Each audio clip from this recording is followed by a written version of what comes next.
Bonjour et bienvenue dans votre revue de presse de ce lundi 13 janvier 2020.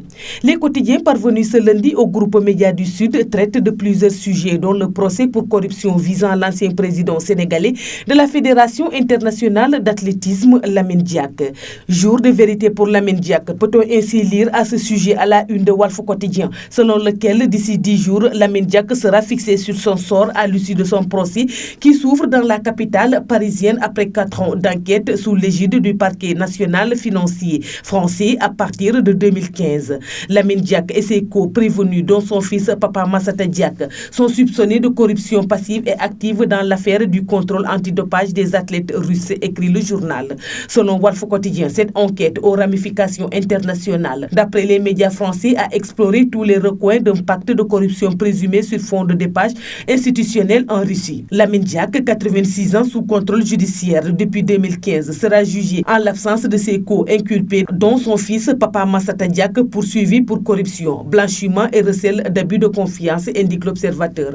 Il ajoute que sont également renvoyés devant le tribunal l'ancien président de la Fédération russe, Valentin Balaknichev, corruption et blanchiment, et l'entraîneur russe Alexei Meliklov, corruption, resté à l'abri du pays.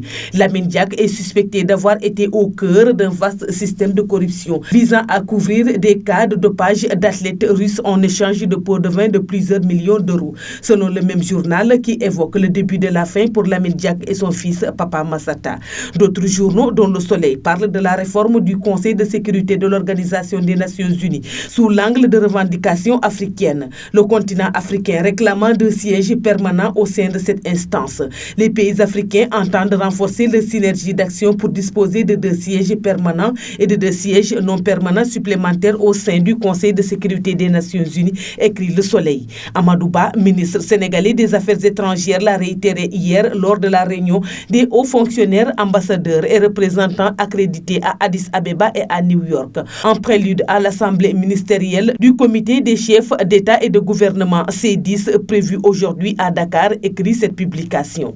Sud Quotidien également note qu'à l'occasion de cette réunion préparatoire, les pays africains ont fait part de leurs revendications qui consistent à avoir des sièges de membres permanents bénéficiant de tous les privilèges et attributs qui s'attachent à ce statut. Le Quotidien, de sa part, ouvre sur la question du prix de l'électricité et parle d'une impossible baisse. L'État restant d'avoir encore plus de 189 milliards à la Sénélec, la société en charge de la distribution de l'énergie électrique au Sénégal. La vérité des prix aurait entraîné une hausse de 26% selon Le Quotidien, loin de la baisse de 10% autorisée par le gouvernement, une mesure contre laquelle s'opposent plusieurs organisations regroupées au sein du collectif Nyolank. Mais l'Observateur relève à ce propos que les manifestations de cette plateforme enregistrent de moins en moins la participation des ténors de l'opposition, malgré la campagne de sensibilisation menée par les membres du mouvement auprès des chefs de file des formations politiques. C'est tout pour la revue de presse parvenue à la rédaction du groupe Média du Sud. Merci et bonne lecture à tous.